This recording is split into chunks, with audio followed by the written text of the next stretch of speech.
Greetings, disciples and friends. My name is Reverend Melissa Guthrie Loy. I'm the Executive Director and Minister with the Disciples LGBTQ Alliance. My pronouns are she and her.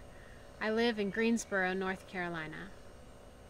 From across the country, Council leaders composed, reflected, committed to the following.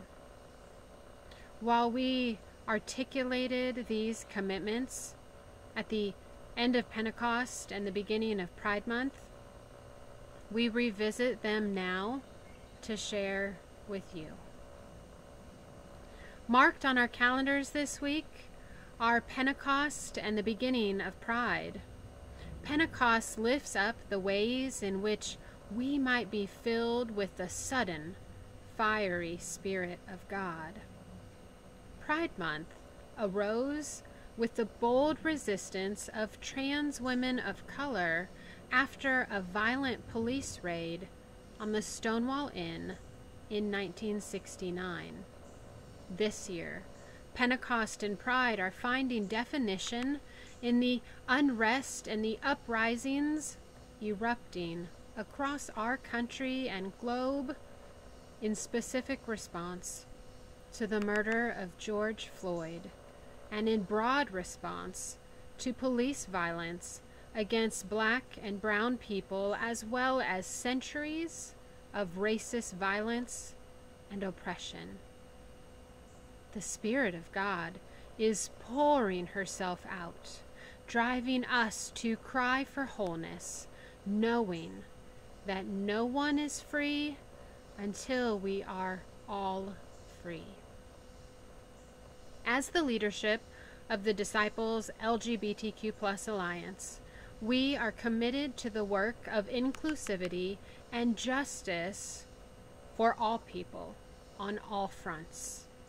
This means we are committed to being a pro-reconciliation, anti-racism ministry.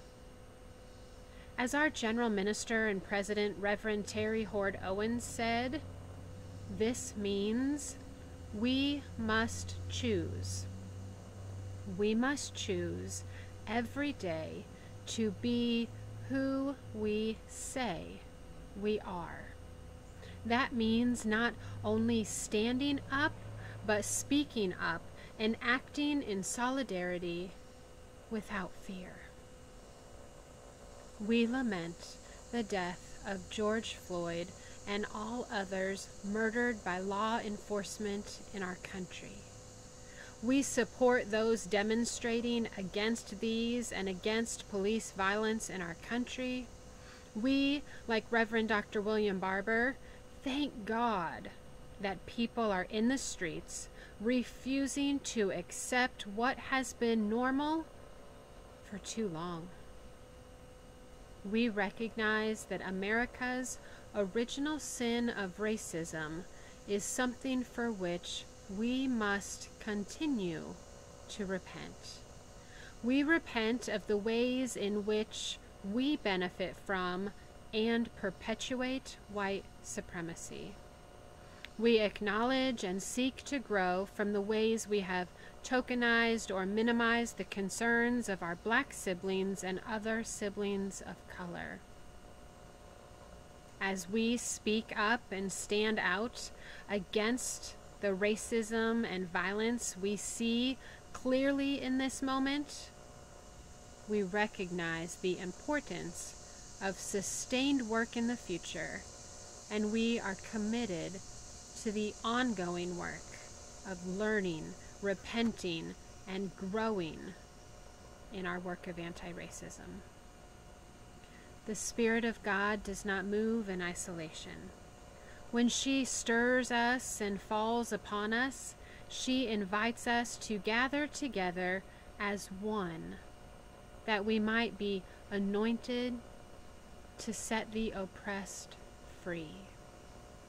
We are committed to this work along with all of you, growing together into the whole people God desires us to be.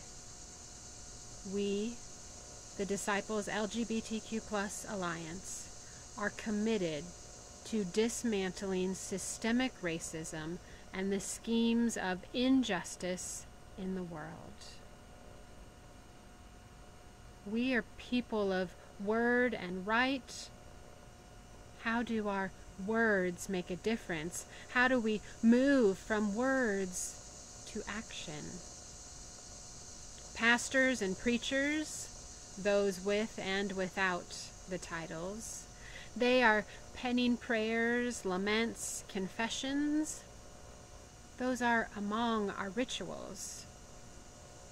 What practices, what actions will do the transforming? With Justice Ministries and organizational partners, Alliance Q is assembling liturgical resources alongside ways to take action and demand justice. You can access this collective strategy on our website, and you can be a part of the ongoing, active, anti-racist work. You can worship with us through our Pride Riot worship service, focusing on the themes of revolution, intention, opportunity, and transformation. We invite you to turn tables of injustice. We are claiming and seeking to follow the Spirit.